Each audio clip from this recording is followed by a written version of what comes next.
ओम शांति। आज 29 अप्रैल 2022 है और आज प्यारे बाबा के साकार रूप से चले हुए मधुर महावाक्यों को स्पष्ट करेंगी आदरणीय आशा दीदी। ओम शांति दीदी। ओम शांति। बाबा ने कहा, मीठे बच्चे, कुछ भी सहन करना पड़े लेकिन इस अंतिम जन्म में पवित्र ज़रूर बनना है। बाप को पवित्रता की ही मदद चाहिए। बाबा जो नई दुनिया बनाते हैं, क्योंकि ये तो पुरानी दुनिया है। पुरानी क्यों इसको कहते हैं? क्योंकि इसमें सब प्रकार के विकार और उन विकारों से उत्पन्न सर्व प्रकार की समस्याएं। हम चाहते हैं नई दुनिया। नई दुनिया हम उसको कहते हैं जो निर्विकारी हैं, समस्या रहित हैं, सुखदायी हैं। तो ज़रूर अगर उसको बनाना है तो जो उसकी फाउंडेशन है वो भी तो फिर उतनी स्ट्रांग होनी चाहिए। वह है पवित्रता। तो पवित्रता के बल से बाबा आकर के पवित्रता का वरदान दे करके हम बच्चों को बाबा पवित्र बनाते हैं। ये फाउंडेशन पड़ता है जिससे पवित्रता, सुख और शांति की जननी। प्रश्न है, अंतिम दृश्य कौन सा होगा जिसे समझने के लिए अच्छी विशाल बुद्धि चाहिए? अंतिम दृश्य सबके वापस जाने का है। कहा जाता है, राम गयो रावण गयो। बाकी सृष्टि की सफाई करने वाले, नई दुनिया की तैयारी करने वाले थोड़े बचेंगे। हम भी जाएंगे, फिर जहाँ जीत वहाँ जन्म होगा। भारत में ही जीत होगी, बाकी सब खलास हो जाएंगे।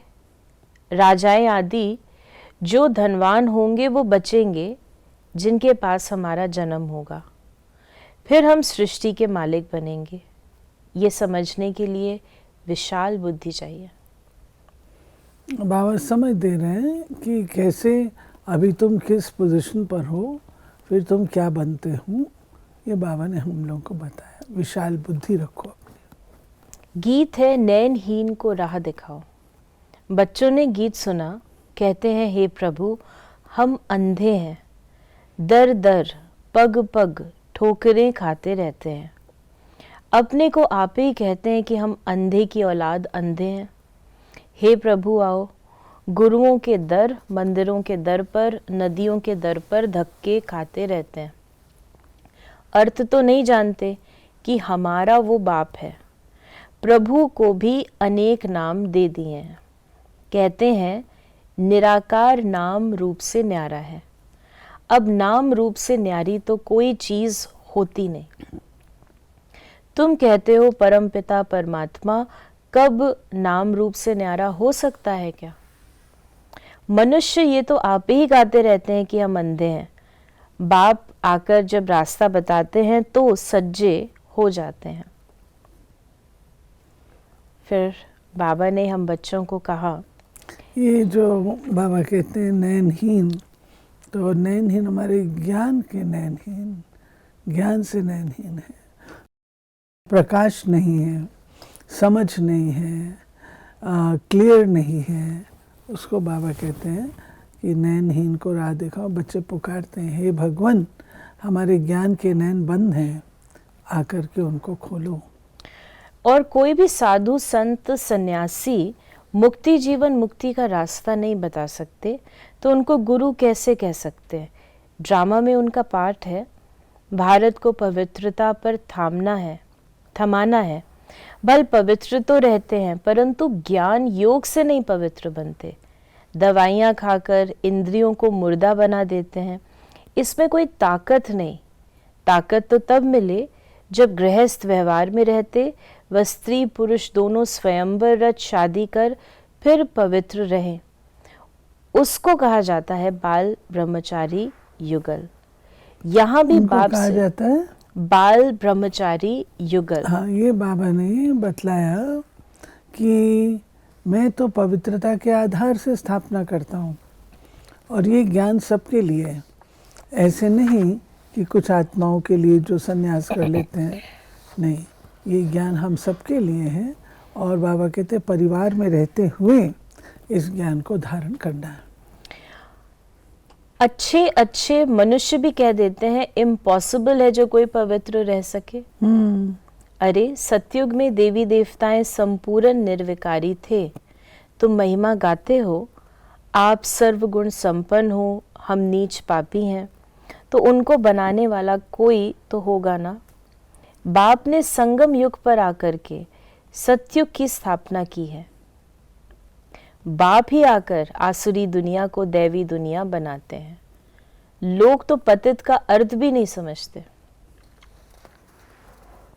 फिर बाबा ने कहा कि मौत का देखो कितना डर लगता है।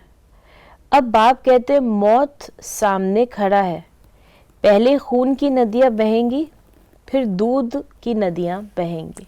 नहीं, जो परिवर्तन होता है ना सृष्टि का, तो उसमें एक तो दो लेवल पर है। एक तो है आत्माओं का परिवर्तन। आत्माओं का परिवर्तन अर्थात जो उनके अंदर मैल है, मल है, उसको निकाल करके बाबा निर्मल बनाते हैं, देवता बनाते हैं। और दूसरा परिवर्तन होता है प्रकृति के आधार पे, जिसको बाबा कहते हैं जैसा सोना वैसा जेवर। वो शरीर भी हमारे पावन बनते हैं, लेकिन शरीर पावन बनने के लिए प्रकृति के तत्व भी पावन चाहिए। तो प्रकृति जो है वो भी तमो प्रधान होती है, तो तमो प्रधान प्रकृति का भी परिवर्तन होता है, वही विनाश को प्राप्त होती है और नई जो सतोगुणी प्रवृत्ति है, प्रकृति है, वो पैदा होती है, जिससे फिर हमारे शरीर भी पावन बनते हैं। बाबा ने कहा यहाँ तो दूध पीने के लिए भी नहीं मिलता, पाउडर मिलता है। सतयुग में कोई चीज की कमी नहीं रहती। बरोबर भारत पहले स्वर्ग था, अभी नर्क है। एक दो को डसते रहते हैं। शक्ल भी मनुष्य की है, परंतु चलन गंदी है। एक दो में लड़ते झगड़ते रहते हैं। है ही पाप आत्माओं की दुनिया, तो सदाचारी कहाँ से आए? कोई ने दान पुण्य किया तो सदाचारी हो गया क्या? बाबा कहते हैं सदाचारी अर्थात जिसका आचरण सत्य है, जिसका आचरण अच्छा है। अगर सिर्फ थोड़ी बहुत कोई समाज सेवा कर ली तो उससे सदाचारी तो नहीं बन जाते हैं। बाबा ने कहा कि अब तुमको गुरुओं का गुरु, पतियों का पति, बेहद का बाप मिला है, तो उनकी श्रीमत पर चलना है। परम पिता परमात्मा को तो मानते हो ना, शिव जयंती भी मनाते हो, परंतु समझते नहीं तो शिव बाबा ने आकर क्या किया, कैसे किया। सोमनाथ का इतना बड़ा मंदिर बनाया है, जरूर भारत में ही आए हैं। कैसे आया, क्या किया, कुछ भी बता नहीं सकते। ये भी परंपरा से चला आता है। फिर बाबा ने कहा कि अभी तुम बेहद के बाप से बेहद का वर्षा पाते हो। तुम जानते हो अभी दुनिया बदल रही है। तुम कहते हो कि हम सन्यासियों को भी पवित्र रहकर दिखाएंगे। आगे चलकर वे लोग भी मानेंगे कि इन्हों को शिक्षा देने वाला परम पिता परमात्मा है। बाबा कहते हैं जब तुम सदाचारी होंगे और जब तुम ज्ञान की धारणा में अच्छे प्रवीण होंगे, जब तुम्हारा जलवा निकलेगा, तो वो बातें जो कि असंभव समझते हैं लोग कि घर गृहस्थ में रह के ही कोई पावन बन सकता है, तब वो आपको देखेंगे तो उससे प्रेरणा लेंगे। अरे इन्होंने ऐसा किया तो इनको बनाने वाला जरूर परमात्मा होगा। तुम सिर्फ ये सिद्ध कर बताओ कि बाप सर्वव्यापी नहीं है, गीता श्री कृष्ण ने नहीं गाई है, तो उनकी एकदम आबरू चट हो जाए। ये सब पिछाड़ी में होगा।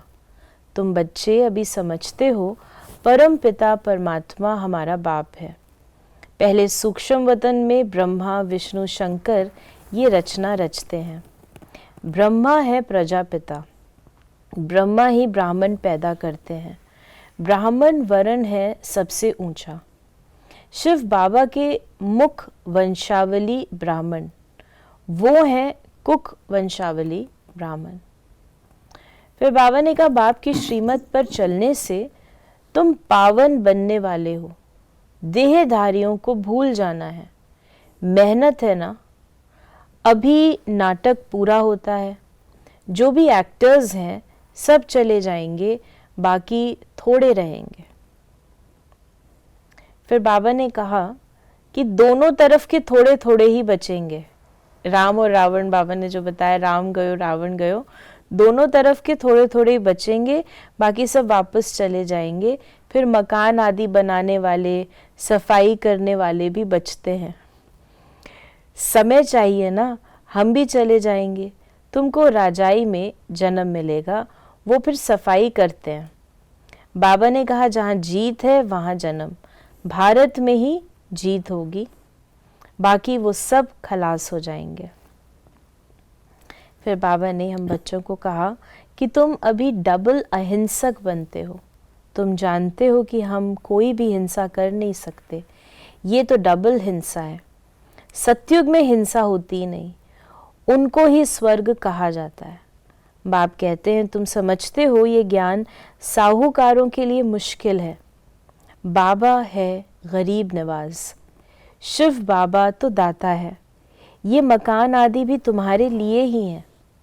विश्व का मालिक तुमको ही बनाता हूँ, तो फिर मैं नए मकान में क्यों बैठूं? ये बाबा कहे, हम तो नहीं बैठेंगे। बाबा कहते हैं, मैं नहीं बैठता तो तुम कैसे बैठेंगे? शिव बाबा कहते हैं, मैं अभोक्ता असोचता हूँ। अभोक्ता असोचता का अर्थ क्या है, ये भी तुम जानते हो। बाबा कहते हैं कि मैं तुम बच्चों के लिए सब कुछ करता हूँ, नई दुनिया क्रिएट करता हूँ तुम बच्चों के लिए, लेकिन मैं केवल ज्ञान देता हूँ। मैं अभोक्ता हूँ और असोचता हूँ। मुझे ज़्यादा ना सोचने की ज़रूरत है और ना ही मैं कर्म करता हूँ, इसलिए अकर्ता हूँ। अकर्ता हूँ तो अभोक्ता भी हूँ। ये जो कुछ भी है वो तुम बच्चे लायक बनते हो, तुम्हारे लिए ये सब चीज़ें प्रकृति दासी के रूप से तुम्हें उपलब्ध होती है। आज का वरदान है, अपने देवताई संस्कारों को इमर्ज कर दिव्यता का अनुभव करने वाले व्यर्थ से इनोसेंट अविद्या स्वरूप भव। जब आप बच्चे अपनी सतयुगी राज्य में थे तो व्यर्थ व माया में इनोसेंट थे, इसलिए देवताओं को सेंट व महान आत्मा कहते हैं। तो अपने वही संस्कार इमर्ज कर व्यर्थ के अविद्या स्वरूप बनो। समय, श्वास, बोल, कर्म सब में व्यर्थ की अविद्या अर्थात इनोसेंट। जब व्यर्थ की अविद्या होगी तब दिव्यता स्वतः और सहज अनुभव होगी। इसलिए ये नहीं सोचो कि पुरुषार्थ तो कर रहे हैं, लेकिन पुरुष बन इस रथ द्वारा कार्य कराओ, एक बार की गलती दोबारा रिपीट ना हो। देखिए, बाबा ने कहा व्यर्थ की अविद्या हो जाए। व्यर्थ है पुरानी दुनिया का आवरण, जिसने हमारी ओरिजिनल जो शक्ति है, ओरिजिनल गुण है, उसको ढक रखा है। अगर व्यर्थ खत्म हो जाएगा तो जो दिव्यता हमारे अंदर है तभी वो प्रकट होगी। स्लोगन है, रूहानी गुलाब वो है जो कांटों के बीच में रहते भी न्यारे और प्यारे रहते हैं। राइट। तो वास्तव में देखा जाए तो कांटे हमारी सुरक्षा करते हैं, तो वो कोई बुरी चीज़ नहीं है। कांटे होने दीजिए, कांटे होंगे तो हम सुरक्षित हैं। तो ये थे बाबा के आज के महावाक्यों का स्पष्टीकरण। यदि आपके मन में कोई भी सवाल है तो उसे मैसेज या व्हाट्सएप मैसेज करें 8826599309 पर, और हम आपके प्रश्नों का उत्तर प्रश्नोत्तरी कार्यक्रम में देने का प्रयास अवश्य करेंगे। ओम शांति।